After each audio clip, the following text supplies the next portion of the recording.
Chrome Heart. May pa Chrome Heart. Ayan guys, naipos na natin yung ating mga jogger at jacket. Husgahan na natin tong whiteys. Sana maraming branded.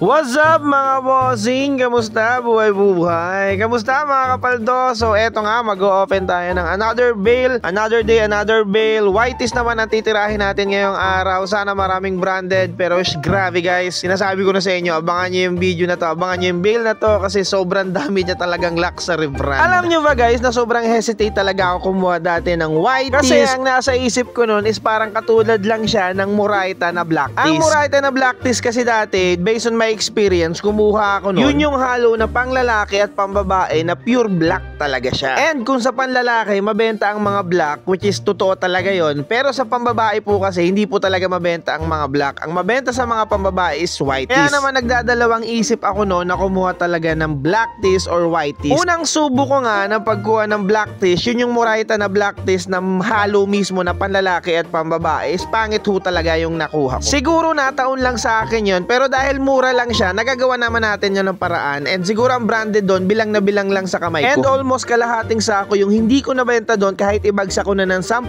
piso, hindi ko siya mabenta kasi nga karamihan pang babae siya na black tees. And konti lang or hindi talaga siya pumapatok once na pang babae na black tees. Doon ko ngayon sinubukan yung mga white tees and napakaganda, napakabili po ng white tees pagdating sa mga babae. Plus, eto pa ang maganda dyan. Kung gusto mo ng luxury brand, sabi nga nila, mag white tees ka. And totoo po talaga yon. Once na gusto mo ng luxury brand, ng mga solid item, mag whiteys ka talaga kasi nasa whiteys po talaga karamihan ang mga solid brand. Pero syempre, pipili ka pa rin ng supplier o code mo, hindi lang basta kuha ka na lang kuha ng whiteys kasi katulad ko nung unang order ko ng whiteys, dahil nakita ko siya na whiteys, in order ko na siya agad. Ang hindi ko alam is pure pambabae po talaga siya na whiteys and almost siguro 50% ng laman ng bale na yon is pambabaeng sando.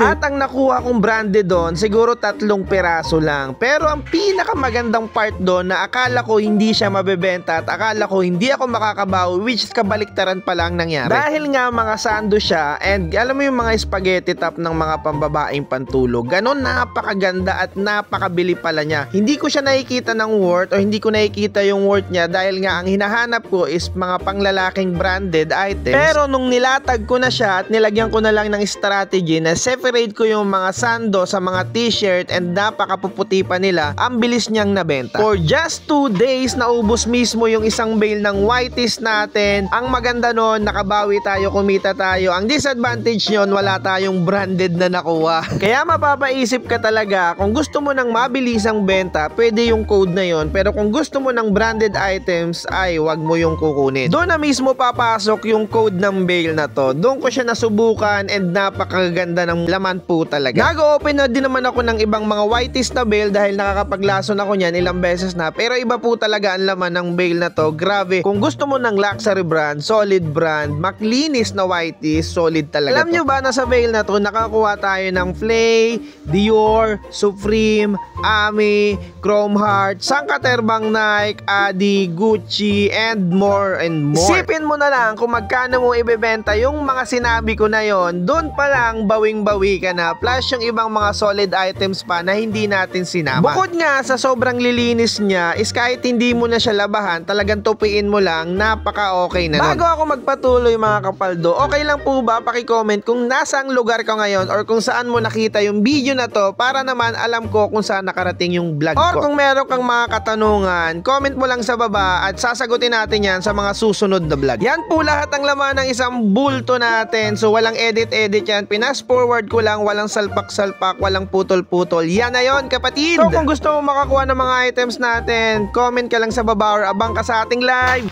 So tapos na guys, solid yung bale na na-open natin. Nakita nyo naman, nakakuha tayo ng Ami na napakaganda. Nakakuha tayo ng Chrome Heart, ng Uniqlo Kaos, Moschino 2, Kenzo 2, and so on and so forth. Napakaganda. So ayan, nangulit yung anak ko.